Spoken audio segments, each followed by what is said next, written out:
Aujourd'hui les gars, on va parler de ce que vous devez savoir dès maintenant afin de vous préparer au mieux pour ce qui va arriver cette année. Dans cette vidéo, on va discuter des événements les plus importants à venir ainsi que des choses en général que vous devez simplement connaître concernant le premier trimestre de cette année qui commence. Ce sont des événements ou simplement des choses en général qui vont pouvoir vous aider à prendre de bien meilleures décisions financières dans les cryptos. Donc, comme on l'a déjà vu au début de cette année, la crypto est plus que jamais affectée par les événements du système financier traditionnel ainsi que du monde en général. Du coup, j'en inclurai certains ainsi que des éléments spécifiques à la crypto. Avant de commencer avec tout ça, par contre, assurez-vous de vous abonner et d'activer la cloche afin de ne pas manquer d'autres vidéos comme celle-ci à l'avenir, ainsi que tout le reste du contenu que je publie ici sur cette chaîne. Alors, pour commencer avec quelque chose qui a été dans l'esprit de tout le monde récemment, parlons un peu de la Réserve fédérale et des taux d'intérêt. Bien que la Fed ait décidé de ne pas augmenter les taux d'intérêt plus tôt cette semaine, elle a annoncé qu'elle le ferait probablement en mars, date à laquelle elle mettrait également fin à ses achats d'obligations. Tout ceci peut rapidement devenir un peu déroutant, et en particulier avec autant de personnes ayant des opinions différentes à ce sujet et sur la manière dont ça affectera les marchés des cryptos, alors laissez-moi vous en donner une brève explication.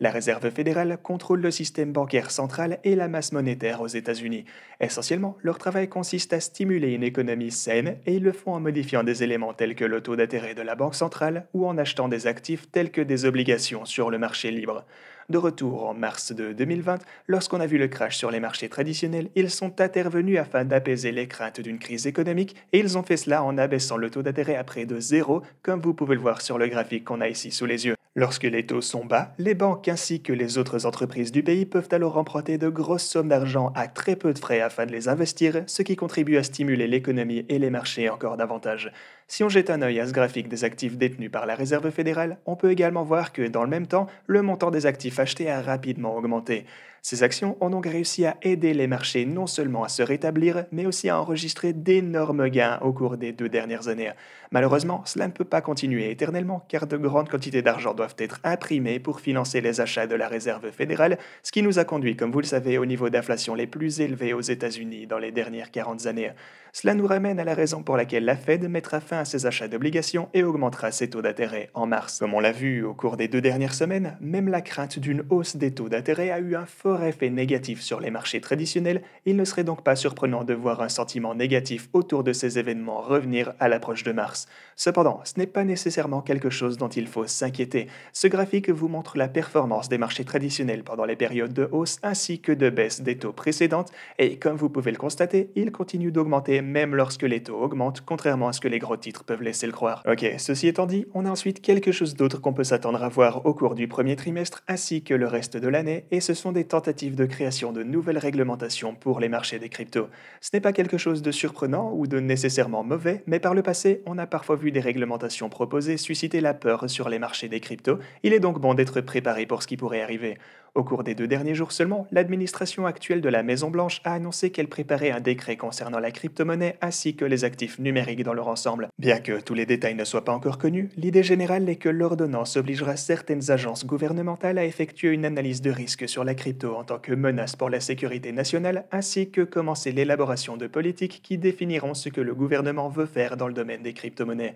Il y a eu des rumeurs selon lesquelles les résultats de ces analyses de risque seraient publiés plus tard cette année. De plus, au cours des quelques derniers jours, un nouveau projet de loi a été proposé qui donnerait au département du Trésor américain le pouvoir de prendre des décisions arbitraires sur l'opportunité d'autoriser les transactions financières, y compris les transactions de crypto-monnaies à travers les frontières. On a déjà assisté à un recul contre les dispositions relatives à la crypto dans ce projet de loi, mais c'est toujours quelque chose auquel il faut prêter attention alors qu'il va continuer à être révisé. Un dernier événement à noter du côté de la réglementation est que la SEC a proposé des modifications à ces réglementations qui affecteraient certains protocoles de DeFi ainsi que la manière dont les jetons de ces fameux protocoles seront pris en compte. Si ces modifications devaient être adoptées, il est possible que de nombreux protocoles DeFi répondent alors à la définition d'une plateforme d'échange de la SEC et soient ensuite censés suivre les mêmes réglementations que les plateformes centralisées, ce qui serait bien évidemment très difficile pour eux à moins qu'ils ne commencent à collecter des informations sur leurs utilisateurs.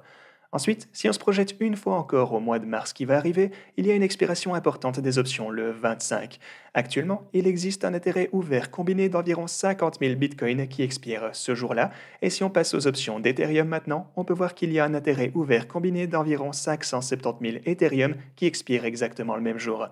Bien que ce ne soit pas nécessairement bullish ou bearish, de grands événements d'expiration d'adoption comme ceux-ci conduisent souvent à des périodes de volatilité juste avant leur date d'expiration. La prochaine annonce de taux ayant également lieu en mars, il n'est pas improbable qu'une partie importante de ces options soit utilisée pour spéculer ou même se prémunir contre les mouvements importants qui pourraient avoir lieu à ce moment-là. Une autre grosse nouvelle à venir, et bien qu'elle ne prenne pas place aussi vite que les premières choses mentionnées durant cette vidéo, c'est qu'il est possible que la fusion d'Ethereum vers sa mise à niveau ait lieu vers la fin du premier trimestre de cette année. C'est à ce moment-là qu'Ethereum passera complètement à la preuve de staking et deviendra plus évolutif ou scalable en anglais. Il convient de noter que le terme officiel pour cette mise à jour n'est plus Ethereum 2.0, mais plutôt que le réseau principal actuel sera alors appelé la couche d'exécution et la couche Ethereum 2.0 sera appelée la couche de consensus. Rien n'a changé en termes de ce que fait exactement la mise à niveau, mais les développeurs d'Ethereum croient simplement que ces termes décrivent plus précisément le système mis en œuvre. Du coup, si vous voyez ces termes à partir de maintenant, eh bien vous saurez exactement ce qu'ils signifient.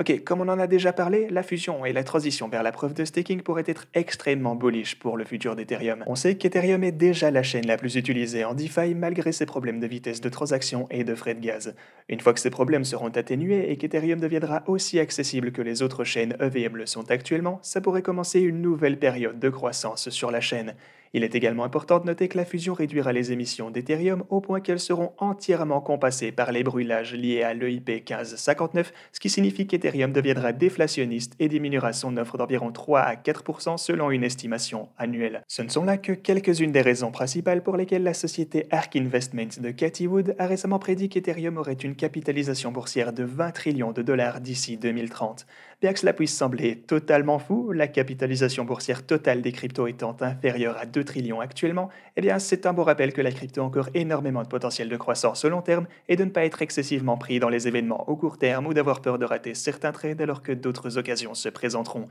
Ok les gars, voilà un peu les événements les plus importants qui se dérouleront durant le premier trimestre de 2022 en ce qui concerne les cryptos dans leur ensemble. Mais si vous souhaitez que je me plonge plus loin dans, prenons par exemple des feuilles de route plus spécifiques de certaines cryptos ou peut-être des projets qui ont des événements majeurs à venir cette année, tels que pour Ethereum 2.0, mais cette fois avec d'autres jetons, eh bien dans ce cas, n'hésitez pas à me faire savoir tout ça dans les commentaires, je lirai tous vos retours et peut-être que je pourrai réaliser l'une de ces vidéos également. Ok, merci beaucoup d'avoir regardé cette vidéo et moi je vous dis à la prochaine.